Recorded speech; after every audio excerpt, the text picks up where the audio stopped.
होता कौन है राहुल गांधी हिंदुस्तानियों के बिहाफ में, भारतवर्ष के बिहाफ में शी जिनपिंग की लेफ्ट पार्टी के साथ किसी भी प्रकार का एग्रीमेंट करने वाला? यह हक उसको दिया किसने? है क्या, था क्या वो उस वक्त? क्या देश का प्रधानमंत्री था? क्या देश का गृह मंत्री था? क्या देश का रक्षा मंत्री था? क्या किसी भी सेना का सेना प्रमुख था? किस हक से उसने हमारा भविष्य शी जिनपिंग की लेफ्ट पार्टी के साथ एक एग्रीमेंट के तहत बंद करने की हिम्मत करी?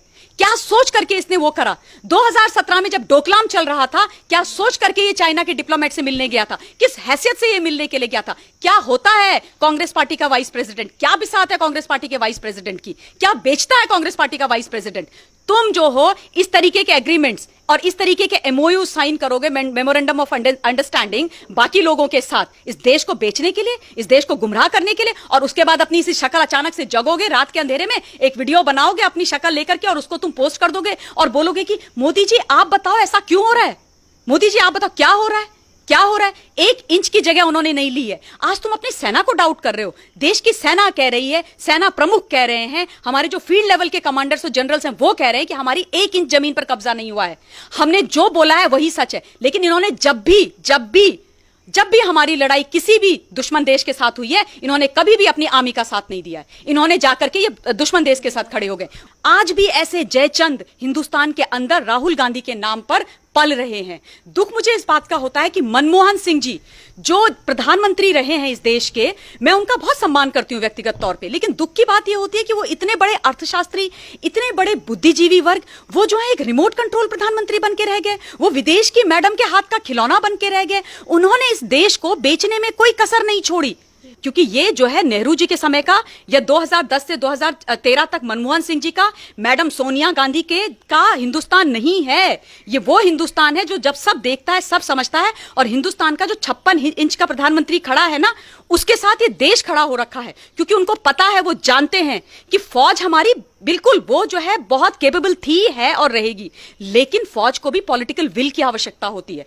सोनिया गांधी, मैडम गांधी जी जिन्होंने 80s में इस देश की नागरिकता ली है, सोनिया गांधी जी जिनसे एक शब्द नमस्कार तक वो शुद्ध हिंदी में नहीं बोल पाती हैं, सोनिया गांधी जी जो हिंदुस्तान की धरती पर बोझ बन के बैठी हुई है, सोनिया गांधी जी जिसने इस देश की राजनीति को कुठाराघात कर करके इस देश को बर्बाद करने में कोई कसर नहीं छोड़ी, मैडम सोनिया गांधी जी जो पुत्र मोह में ऐसी अंधी हो गई हैं, उन्होंने अपनी आंखों में पट्टी बांधी है कि उस मंद बुद्धि को जो एमपी का मतलब कहीं किसी ऑफिस में 4th क्लास में जाने के लायक नहीं है, उसको देश के प्रधानमंत्री बनने के ख्वाब देख रही हैं, उनके वो इस तरीके की जब बातें करती है ना, तो साफ साफ इस देश को दिखता है कि वो चाहती क्या है, वो चाहती क्या है।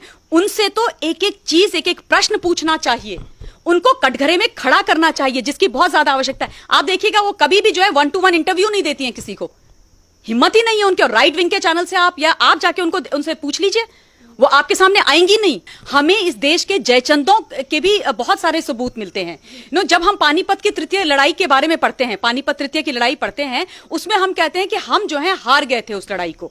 लेकिन दुख की बात यह है कि उस वक्त भी हमारा जो मराठा वॉरियर था सदाशिवराव भाऊ, वो अब्दाली से हारा नहीं था, उसको हराया गया था। हमारे यहाँ के छोटे छोटे जो रजवाड़ों के जो राजा थे, वो जाकर के अब्दाली के साथ मिल गए थे, वो जयचंद हो गए थे, क्योंकि वो चाहते थे कि सदाशिवराव भाऊ हारे। और इसलिए हमारे, क्योंकि वो जो है उनकी छोटी छोटी सोच होती है, छोटी राजनीति, छोटा गेन, छोटा अपनी किंगडम बचाना, अपनी राजनीति करना। तो ये इतिहास से चला आ रहा है। हमको हराने वाला कोई बाहर का आज तक पैदा ही नहीं हुआ है। हमने हार देखी है या हमने तभी दुख झेला है जब हमारे अपने लोगों ने इस हिंदुस्तान की धरती पर, मां भारती पर कुठाराघात किया है।